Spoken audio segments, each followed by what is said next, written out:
Hello folks, welcome to the Canal Channel Jose. Today we're going to show you and give you an idea how we diagnose if a starter is the problem when your engine doesn't want to crank over. So we've been experiencing with our Volkswagen 1600 engine that the starter doesn't want to rotate. We turn the switch and nothing happens. So we thought it was a battery. The battery is good. So we're going to show you how we came up to the conclusion that it was the starter. So that way we don't start spending money on shops and in parts that are not needed.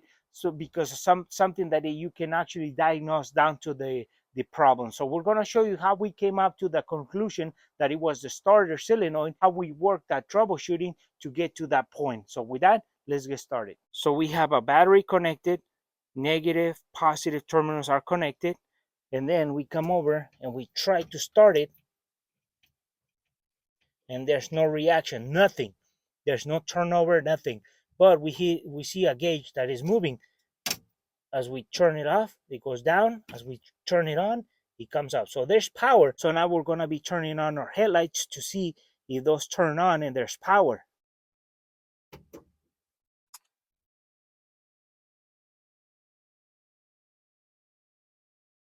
Now we saw that the headlights came on, so that means that there's some power coming to the headlights. So now we're going to try and see if the battery has 12 volts. And if there's 12 volts, then that starter should at least kick in and try to turn. But if that's not the case, then we just want to make sure that there's power to the battery. So now we're verifying that there's 12.33 volts to this battery. So now we just came down here and we verified all of our fuses that are in the firewall, and none of those fuses are burned out. So that's not a problem either. So now we got to verify that all the wires or cables are connected to the starter, because sometimes with the vibration on the cars and after time, they can cut themselves loose, or they can just come off loose. A nut or a connector can just come off loose. So we want to make sure that all the connectors are connected to the starter as well. So we verify that on our starter.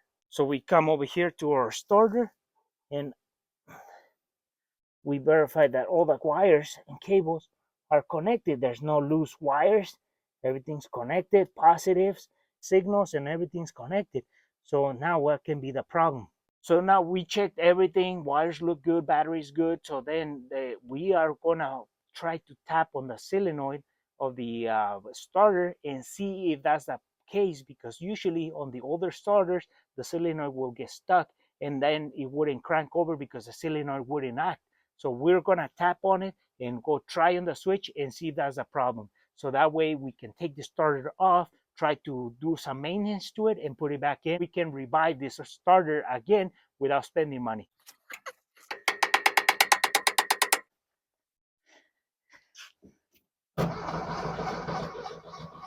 As we saw now, by hitting the starter with a big bolt, it started because it just unstuck itself with the vibration that we gave it. But as time goes on, it's going to get harder and harder for the starter to actually work properly. So it's going to damage itself more. So what we're going to be doing is we're going to take it off, try to give it some maintenance, and try to put it back in, because we don't want to be tapping on it every time that it started don't want to start.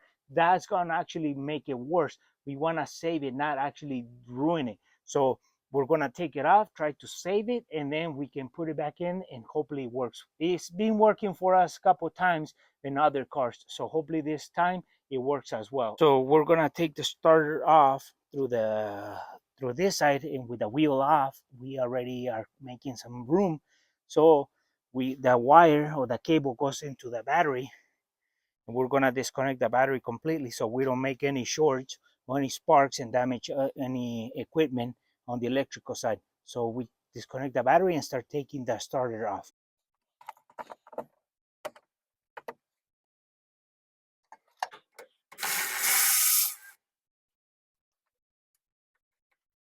So now that we have disconnected all the wires from the starter, we're going to have to remove that bolt right there, and then the bolt that goes across in the top right there, it comes out. There's a nut on it, so we got to take 1, 2 to extract the starter towards the front of the car. That's an actual 11/16 nut that we're taking off. There's a stud and then the nut right there.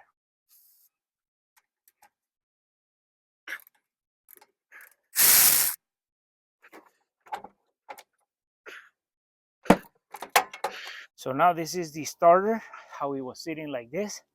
So this is the problem here. We're gonna try to fix this guy, and this is the positive where the battery terminal was coming into, and we're gonna try to see if we can fix it. And if not, then we'll have to buy a new one. But this is the problem right here. So now to get this solenoid rebuild, we have to disconnect this 30 millimeter nut from here. So that we disconnect this cable going inside this the actual starter, and then that's how it gets positive to this body or this motor, and then the negative grabs it while it's bolted on into the block. So we're gonna disconnect this part right here, the positive, by removing that 30 millimeter nut.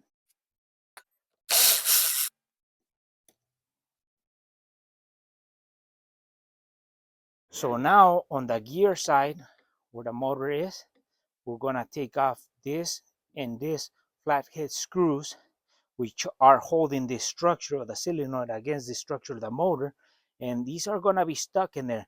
So what we're gonna have to do is we're gonna have to put a flathead screwdriver in there, and then tap the back, so then the vibration breaks off the bond of the threads on the screws. Because if you just try to turn it on the first one, you're probably gonna ruin the area where the screwdriver falls in. So you tap and then you turn. After you want to take your time on this, you want to make sure that those screws come off, but you want to vibration is going to be your friend on this one.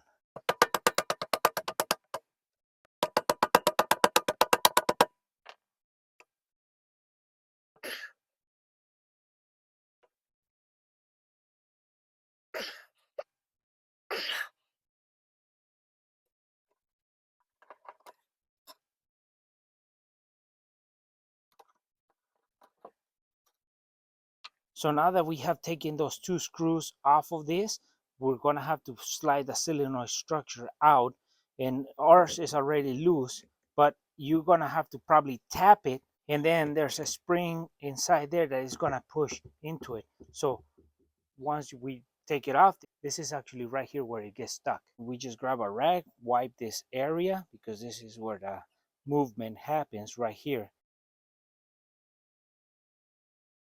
So what I'm gonna try to do is I'm gonna try to clean this area inside where it goes in and out with a carburetor cleaner, and try to tilt it and get some of the gunk in there off and break off loose, so then we can get a cleaner surface for the new grease.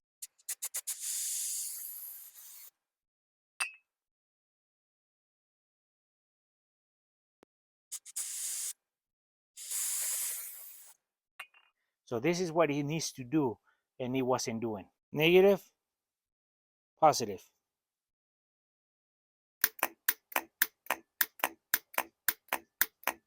So now that we saw how it works with this area, this needs to be greased up. So we're gonna grease it up and put it back.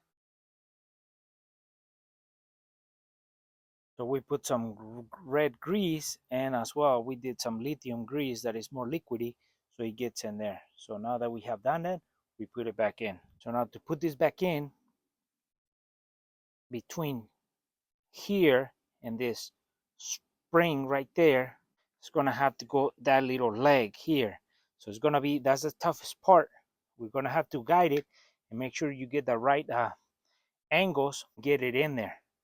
That's gonna be the toughest part, getting that leg right there, getting it right there in the, so that leg right there, we pull it outwards this way, and it pushes that in outwards as well. So with the hook, we pull, and then it comes out. By pulling that leg, what happens to this?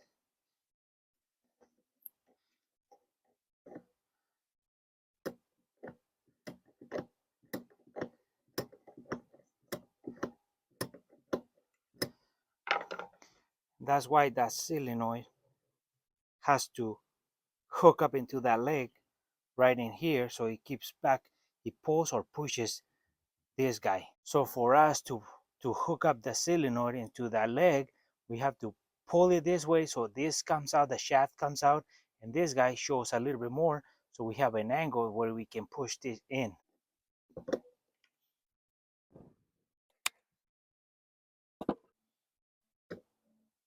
So now that we have hooked it up to that one, we're gonna rotate it and guide it so we can screw it on this side, and everything comes to as it was when we took it out. You wanna clear this out with the clean it off in this area too, so the solenoid falls in there smooth.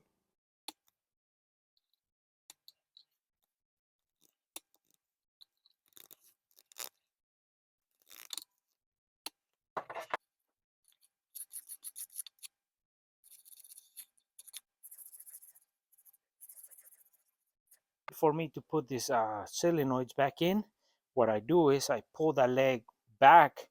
It's a leverage. This comes this way and that pushes that guy out this way, as you can see. So what I do is once I got that leg pulled this way, that is showing a little bit more, and that's out. What I do, I grabbed it so it doesn't come in. So I grab it so that leg doesn't push in.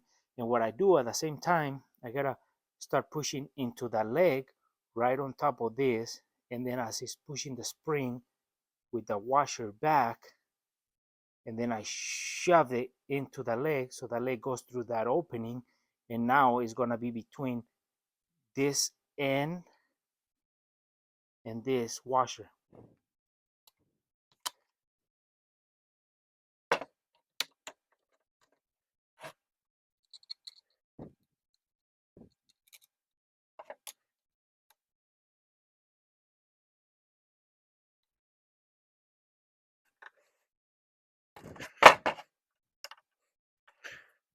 So now that we have put the solenoid back in, we're gonna connect the wire that comes out of the starter and it goes into the solenoid. So that power comes in, as the solenoid reacts, power comes out this and it goes into the starter. So we connect it right here. And if you can, I will use a wire brush and clean the connections so you get a better contact when the power is being sent to the starter.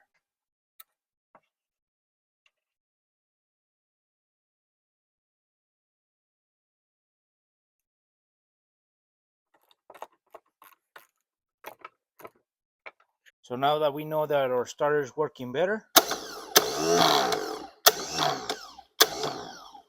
we're gonna go and install it into our car after the maintenance that we did to it. So now we start feeding back our starter right into the where it came out of. So as you can see, as you're feeding it, there's a stud in the bottom where you can guide it into and let it rest a little bit, and then you can put the top bolt, and then we can tighten them both. So to put this on, this nut and that nut on the long bolt, you can use a 11/16 or a 17 millimeter socket or wrench. We use a wrench up there and a socket down here. So 11/16 or a 17 millimeter.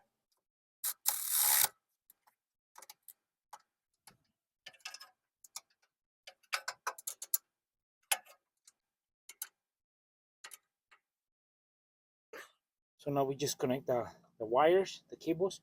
The yellow one goes into the prong that we just pushed on. And then these two go right into that stud where the solenoid is.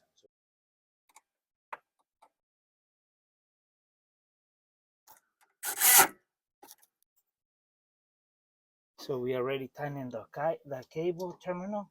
You just grab a wrench and then we make sure it's tight. And that was a 1/2 inch ratchet or socket.